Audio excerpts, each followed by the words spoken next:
Welcome to Off the Post. I'm Russ Cohen. We've got Anthony Mingione. And how are you? Day late, but never a dollar short, Russ. And we have Michael Jello. Mike, how are you? I'm never late. I'm always on time. He's inevitable like Thanos. Inevitable. Well, if I could do I'm as constant as the North Star. this, Mike's not off the show. And we have special guest Jackie Spiegel from the Philadelphia Inquirer. Jackie, how are you?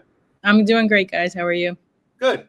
So first question, now that John Tortorella isn't there, and you go to every practice, you're on the road, you're there for all of it. I'm not. I don't go to practice as much, and I just go to home games mostly. So I'm on the road. What's the feeling of the team? Do you feel that it's mentally lighter? It seems that way. It does seem that way.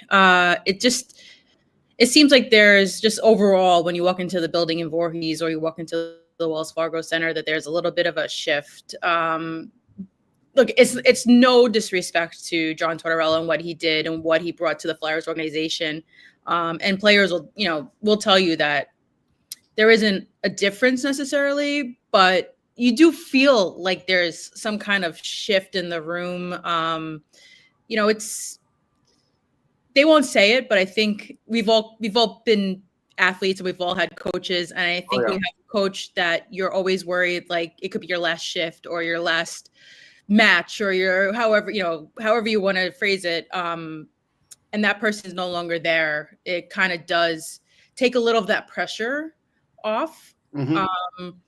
Whether it's something you're thinking about or something that just automatically happens, right? We've all dealt with coaches that maybe we didn't agree with their philosophies or their systems or their and I mean this as an athlete, not as I quit my little league team and they called me back the day before the playoffs begging me to come back on, but I quit for most of the season, so I know what you're talking about. Yeah, I had a horrible coach in college for tennis, so basically ended my joy of the game kind of thing. Right. So I kind of understand it a little bit.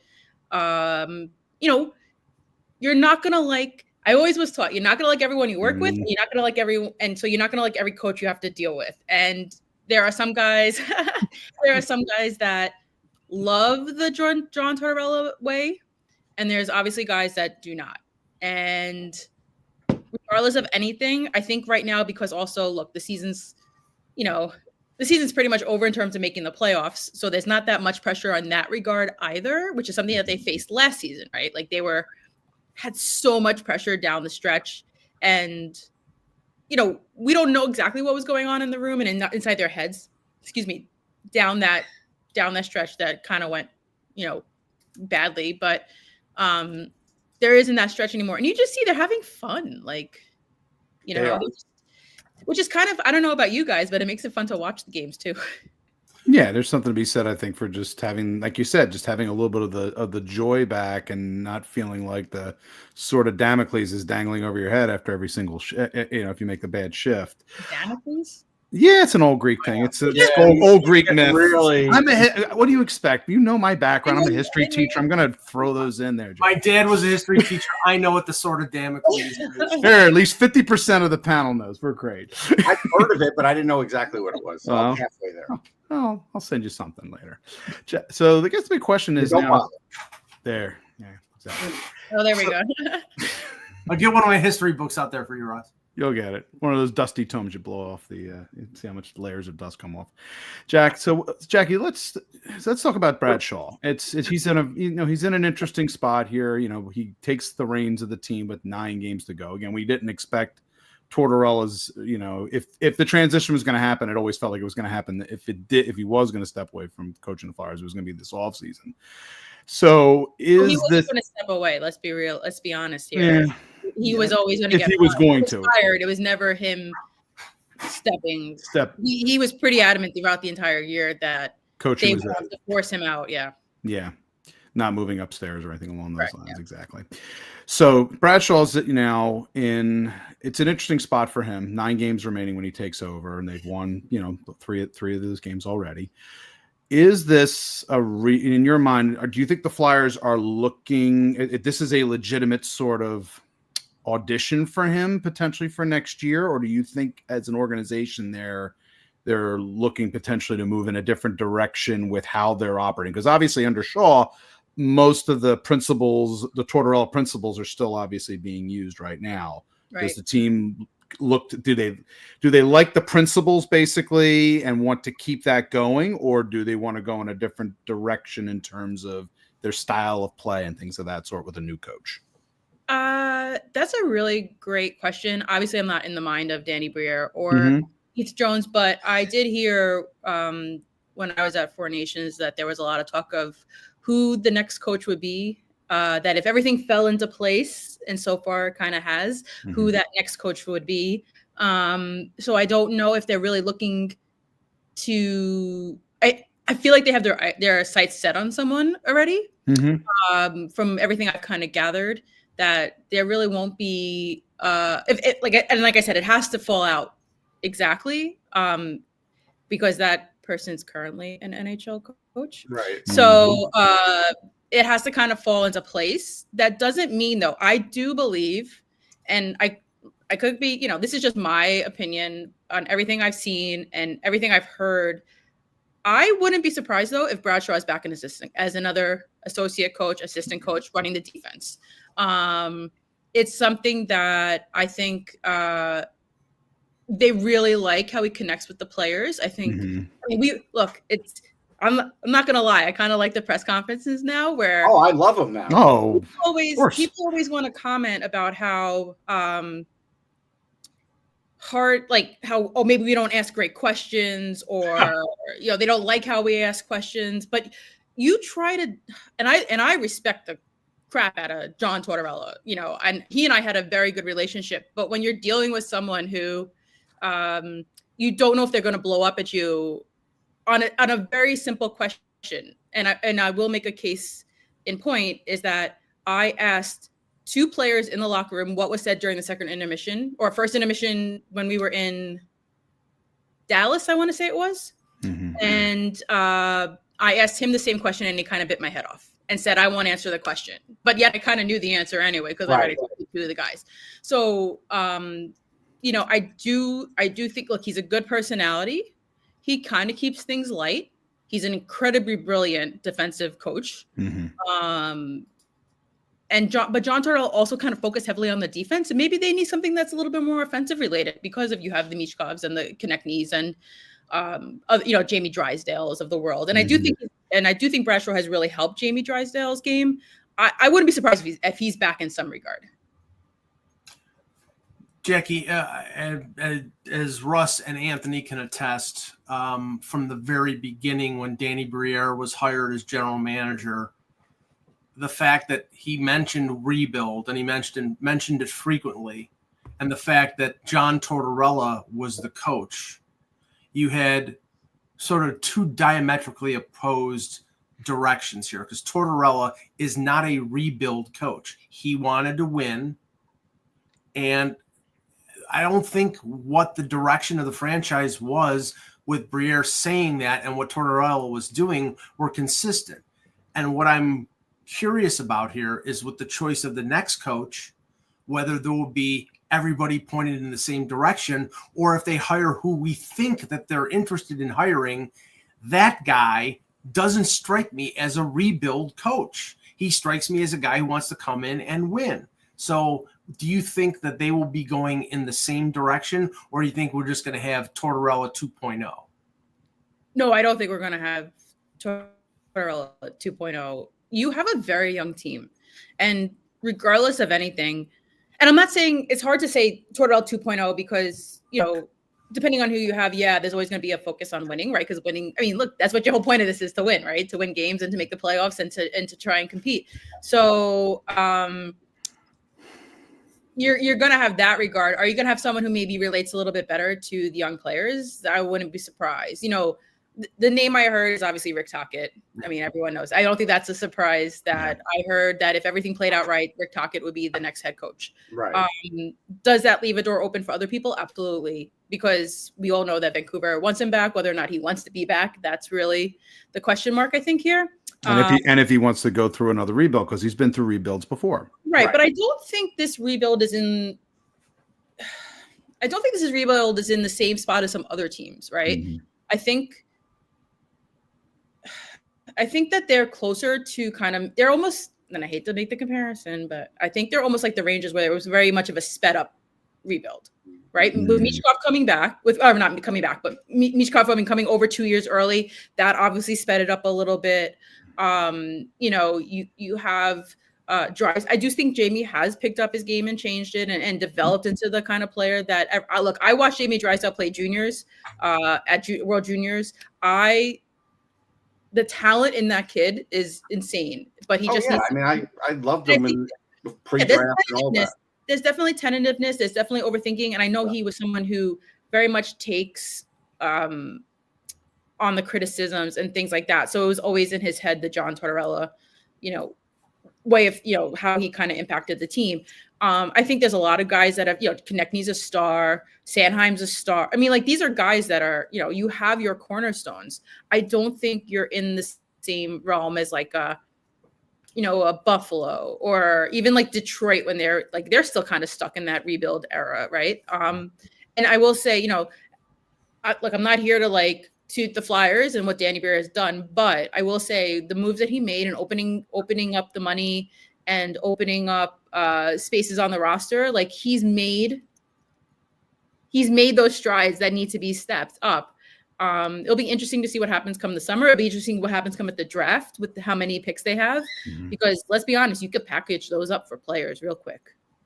Yeah, no question. That's what the hope is. So talking about free agency and, this summer, there's still going to be some questions as to whether the Flyers are a destination team. Like Kuzmenko had to be talked into coming to the Flyers just in a trade. So what's your feeling on that? I'm sure without John, based on the Athletic survey that went out, and 30% of the guys didn't really want to play for him, I'm sure it improved it somewhat, but that still doesn't mean they're getting a top end guy that has a chance to go to a playoff contender or them. So what's your feeling on that? Well, so I will say one thing on that Athletic, and I'm not discrediting anything, but I don't know what their I don't remember off the top of my head what their sample size was. Was it players that have been in the league for 10 years? Was it 20-year-olds that just got into the league and they have only heard about the reputation of John Tortorella and not dealt with John Tortorella? So it's a little skewed. I will say that in speaking with an agent last year, basically the only reason people would come to Philly is when they start winning. And that's why, and when free agents will start signing, is because they know that they have a chance to win, especially free agents, right? Not like young kids or whatever, but guys who are solid, solidified stars in the NHL. Sorry, Russ, what was your question exactly again? No, it's just, what do you think they are kind of in that second rung of teams that will attract a free agent because they're not quite a destination city yet? Or do you feel like they could be a destination city and might surprise us in free agency?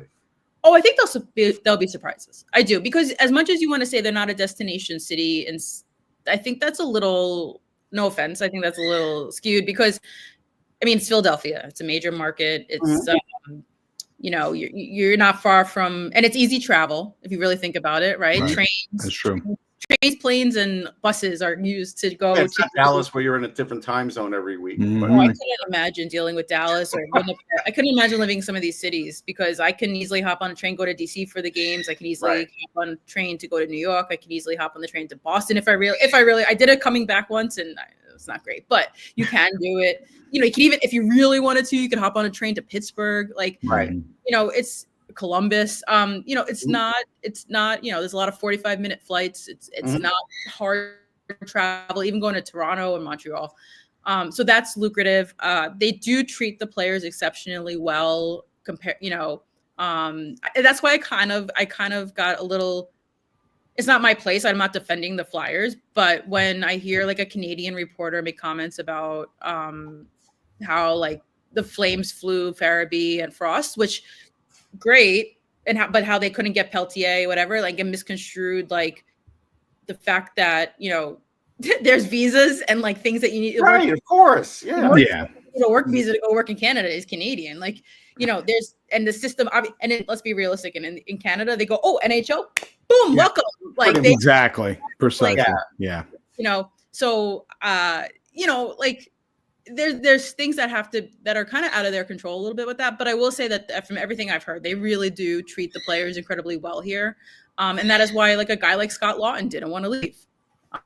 outside of obviously the culture in the room and everything too. But Eric Johnson made it very hard to leave, right? Like he would say, what did he say? Only want to go to Colorado. That's it. Like, Right. So I kind of do think that they treat players well. I do think that there's a good culture in the room. I do think that, it'll be interesting to see who the head coach is and who that person draws also. Right. Is it a David Carl? Is it a Rick Tocchet? Mike Sullivan could be out in Pittsburgh. I dealt with him in Four Nations. He seemed really great to deal with. He's easy to deal with. He is. Yeah. I mean, it's not about me, but I mean, he he relates well. And it would also be it would be almost a guarantee in this case because he's worked under Tortorella. Systems are not too different. And they're very different people. They're very different people. They're different people, but in terms of the philosophies, I think it would be especially I believe that he and Shaw have worked together. So that would be I would think it would be a fairly smooth, I wouldn't say smooth, but pretty relatively smooth transition if that was to happen. Yeah. I don't know. I mean, it'll be interesting to see what happens. I don't know, That's kind of, Danny didn't rule out picking when he spoke to us after the firing. John Tortorella did not rule out a young coach. Yeah. Right. He did specifically say he wants a coach who can teach. And I do think that is a continuation of the John Tortorella mentality because Tortorella always said he is a teacher first. And I think that is important with young players to kind of teach them everything that needs to go on in this league. Michkov didn't, he had his issues, but there's a reason why that Konechny, Couturier, Michkov line is working now.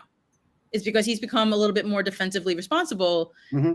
And, I do think Couturier likes taking on the responsibility of being that defensive center on that line. And let's the two of them go and, okay, guys, you go do your thing and I'll stay back here. But at the same time,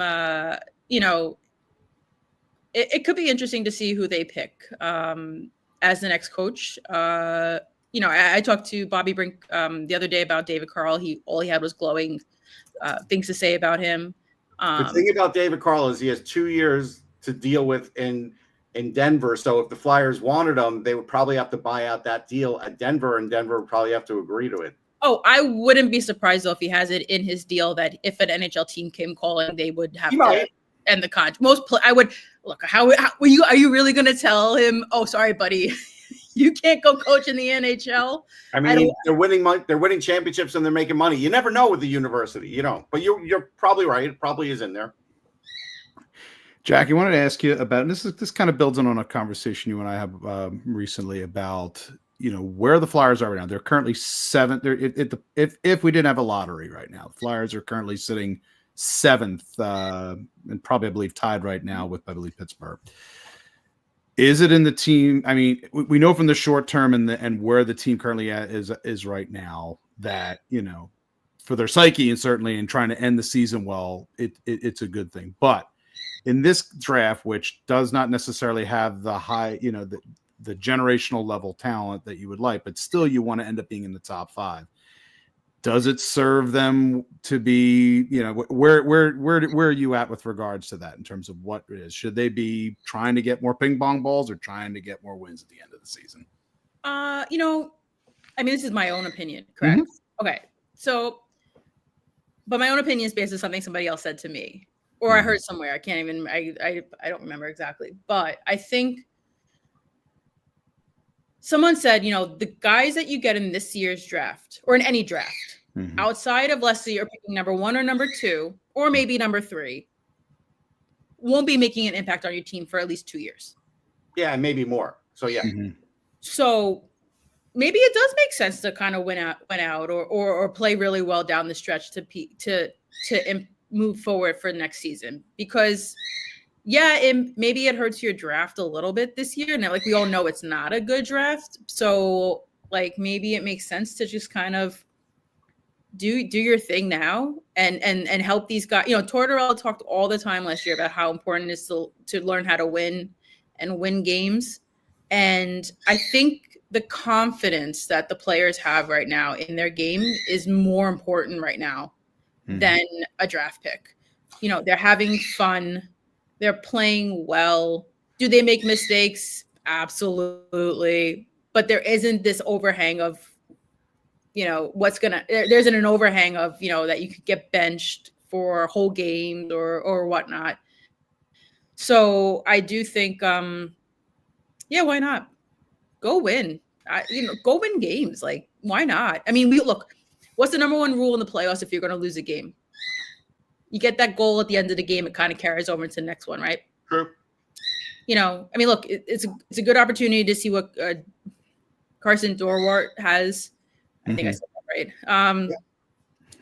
And so yeah, win. Go ahead, have fun. Like, they're not even. Like I said, the guys they get this year's draft are not probably going to impact the team for another 2 years, or a year at least. Yeah, I mean, it's sort of similar to the situation in Buffalo. They've been winning a bunch of games lately, and I mean, I think Buffalo fans are more cynical than Philadelphia fans, especially since they've, they're going to be out of the playoffs for the 14th straight year. People here are saying you can't wash away a bad season with meaningless wins in March and April, and now you're screwing yourself out of a top 5 pick. Maybe it's different in Philadelphia. I don't know. But Jackie, the last question I have for you is, the 2 most popular words going into the summer are offer sheet. And we know, and look, I'm just looking at Puckpedia right now, that it looks like the Flyers have about $30 million under the cap. Do you think Danny Briere is willing to do an offer sheet? Are you sure it's $30 million? That might not include signing like Noah Cates, Tyson Forster, Cam York. I'm just talking right now. I mean, I'm subtracting. There's other numbers. They actually have a bunch of RFA.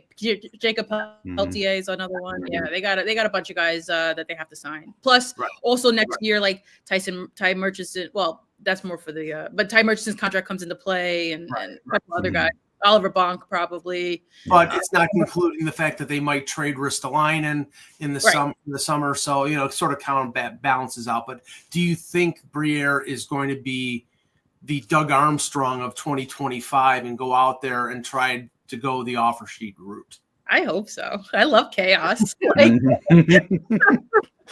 mean, look. The quote of the summer last year was when Doug Armstrong's like, I don't care if my mother is going to have a problem with it. I'm signing these guys. Look, it's been how many years since they signed, Kotkaniemi in Carolina, and they tried to sign Sebastian Aho in Montreal, and it was like, the pettiness. The Flyers have a history with Ryan Kessler and Shea Weber. So listen, St. Louis they've done extremely well, obviously with Holloway, extremely well. Someone said to me something about, I was like, I didn't realize Calgary had fallen out of the playoffs, and he's like, have you seen what St. Louis has been doing lately? They're very laser focused with the Flyers, obviously, but go crazy. Do it. If it works, it works. If it doesn't, it doesn't. Look, or at the very least, Jack, you use the threat of it. Just the threat of it. Summer, we talk about it and write about it, so it's fine. You don't even have to necessarily have to do it. As long as it doesn't happen during my vacation time. Well, the biggest thing I look at too with that is also just that even if they don't offer sheet, but just the threat of it could get a very advantageous trade.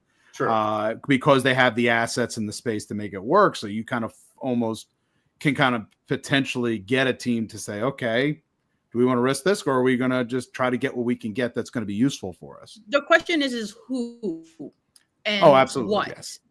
Because I would have told you a center, right? Like there's a couple of young centers out there that there's a potential to grab. Marco Rossi, I would have to say, is probably very high on that list. For sure. But you just got Dorwart, you have Anthony has said Gabe Vilardi.